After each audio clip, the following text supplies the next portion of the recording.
ñoom ñu laa xam et non pas intérêt ma wax loolu moom xam naa ko. voilà ils n'ont pas intérêt ñoom ñëpp tey mu xoolal attends dinaa photo benn liste ci ñi nga xamante ne jot naa leen gis. mu ngi noonu. su ma la ko waxee sax je vais pas me croire. ñii di ay doomu aadama moo tax ils n'ont pas intérêt parce que dañoo foog ne une petite gamine lañ nekkal boo xamante ne xamul dara dof la et tout ça te xamuñu lépp lu ñuy def xam naa ko dama leen bàyyi ci biir rek.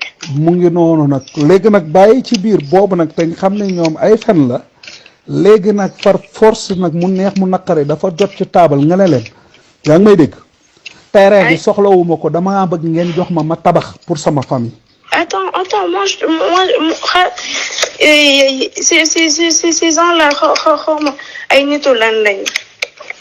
Moi, y a Farba Ngom, je xawma ko. Y a Mor Ngom.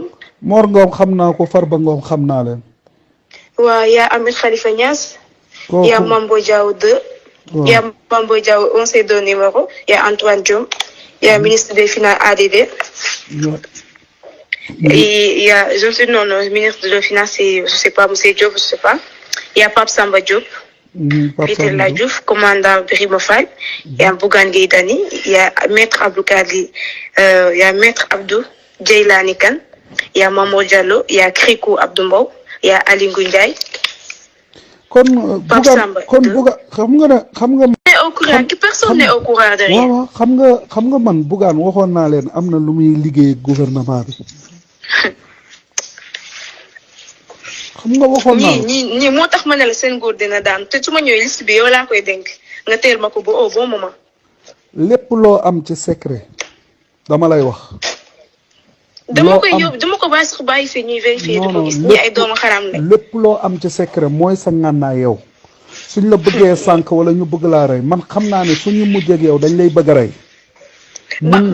mun nañ laa pikir boo xam ne di nga dem 3 mois 2 mois nga jaaree fa faatu mun nañ la def leneen ak leneen te man dama am intérêt pour sàmm la parce que amoo benn mbokk tey man maa fi sa mbokk parce que sa papa xamul àddina bi amul doole xamul àddina bi lu muy riir nu muy doxee sa yaay génn na àddina sa frère ci man la nekk ndax man la yaakaar àddina ak àllaaxira te xamuñ àddina nu muy doxee kon kenn nga am ku jàmbaarte koo xam ne mun na laa garder mun na laa jàppale mooy man dafa am ñuy ñëw ma bàyyi la kon après ñu tontuwaat.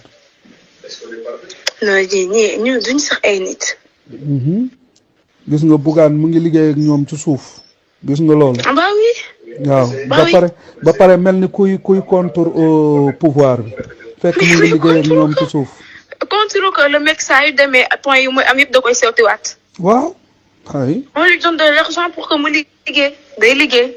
day def liggéeyam. nu mu waree ñoom ñoo ko ay complice la lobby la ci biir lobby yi ñu ngi noonu. ñi ay doomu xaraam moo tax ma ne xam naa lu bëri te des fois dama leen koy wax.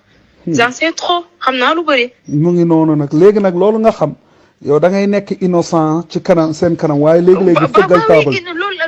loolu lay joué te pourtant ci innocent boobu na ci lay dox ñu jàppee ma dof na ku nekk di ñëw ku nekk di wax ma bàyyi leen mais ñii de seen carte sur table jeex na. lépp ñii luñ doon def yëpp jeex na.